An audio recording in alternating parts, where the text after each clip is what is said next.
Keletą savaičių Punsko savanorių ugniagesių bazė gavo iš ES naują gaisrininkų mašiną.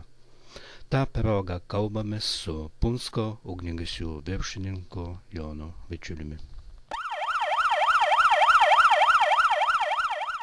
303 metais Punske vyko labai didelis gaisras, sudegė apie 40 namų. Kol atvyko tada ugniagesiai iš Suvalkų, praktiškai viskas sudegė.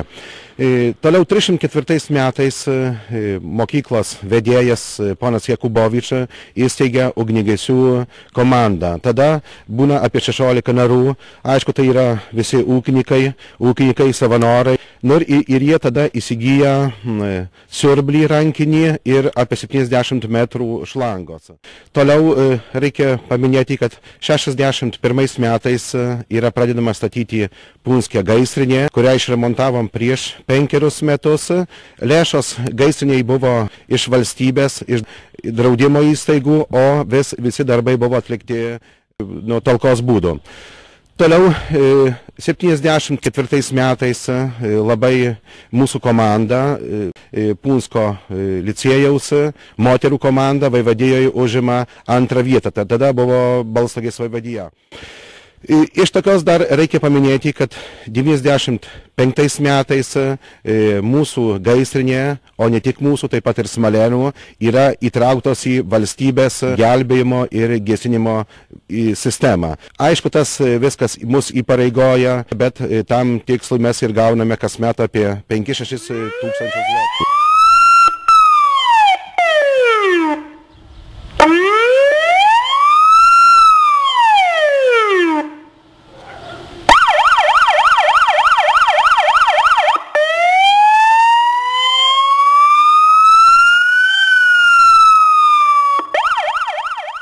Pereitais metais mums pavyko įsteigti internetinį kaimą, kuris dabar randasi bendrabutį. Iš jo naudojasi ir mūsų gyventojai, taip pat ir moksleiviai.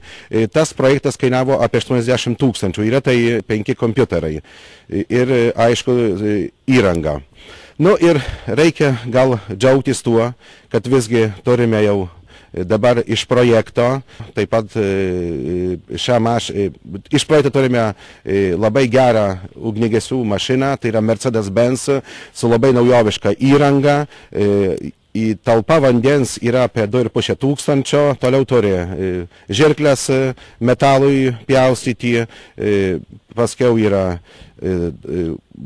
kaukės nuo dujų apsisaugoti, pagrindinė įranga suteikti pirmai pagalbai, srovės generatorius, ir aišku kiti smulkūs sprendimai. Aišku, čia yra labai gera mašina, įkainavo apie 700 000, tai yra iš projekto, savivaldybė pridėjo prie to apie 100 000.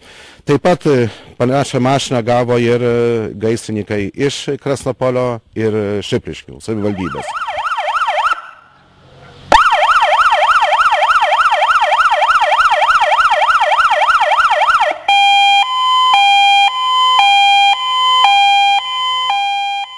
Aišku, dar mes turime ir kitą mašiną, tai yra Jelč, kurios vandens talpa apie 5000, taip pat turime žirklės. Aišku, kiekviena mašina yra labai turtingai įrengta. Praktiškai mes galime ne tik į gaisrą važiuoti, bet ir į kelio avarijas.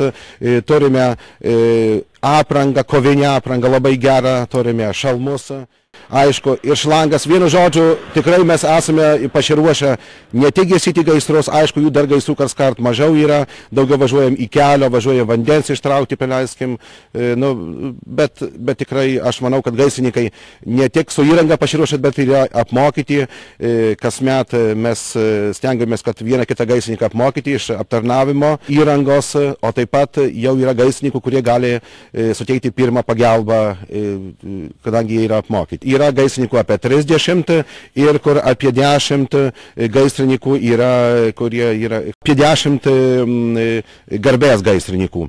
Na, aišku, yra ir valdyba gaisrininkų, turime aprangą, ir kovinę aprangą turime, ir išeiginę aprangą, labai graži ta apranga yra, ne kasmet, bet rankame, būna gaisrininko šventė, čia turime pastatę paminklą, skirtą mirusiems gaisrininkams, užrašytą lenkų lietuvių kalbomis, aišku, ir talkos būdu padarėme. Ir reikia pasakyti, kad tikrai mūsų gaisrininkai labai yra mobilus, galim pasakyti, išvažiuoja į visus gaisrus, į visas avarijas. Šiuo metu, paskutinį kartą mes pradėjome bendrauti su Lietuva, jau buvom nuvažiavę į Punę. Ir aš manau, kad ateityje tai visų pirma mūsų tokie planai, kad bendrauti kuo daugiausia su Lietuva. Ir aišku, gal daugiau parodyti gyventojams, kad visgi yra gaisrininkai. Ir stengtis, kad sutverti ateityje komandą, jaunimo komandą. Mūsų licėjus yra, aš manau, jeigu mums pavyktų lėšų, tai tikrai aš manau, kad mes organizuotume. Gaisrininku gali tapti kiekvienas, kuris turi mažiausiai 18 metų, po to apeina apmokymus ir mes tikrai kviečiame kuo daugiausia, kad ateitų į tą yra susirinkimai, prašom pranešti, mes labai mielai priimsime. Galime visur vykti, čia nėra problemų, nes gaisras tai yra, ir gaisras, ir avarijos yra ypatinga situacija yra, ir mes jokių ten praktiškai ribojimų nėra. Aišku, apie tai mes turime pranešti visų pirma Seinams. Ten sukarintas yra vienetas, mes jiems turime pranešti, kad mes norime važiuoti. Kaip sakiau, kai buvom Punioje, tai visgi šitą pranešėme mūsų gaisrininkam, nebuvo jokių problemų. Ir labai susidomėję yra iš viso bendradarbiavimo Lietuvos ugniagesiai su mūsų ugniagesiai. Reikia dar paminėti, kad turime čia Punske 2 vairuotojus, kurie šitas mašinas valdo, jie yra apmokyti, perina įvairius kursus, čia reikia praktiškai beveik kas metą, turi sveikatos pažymėjimus.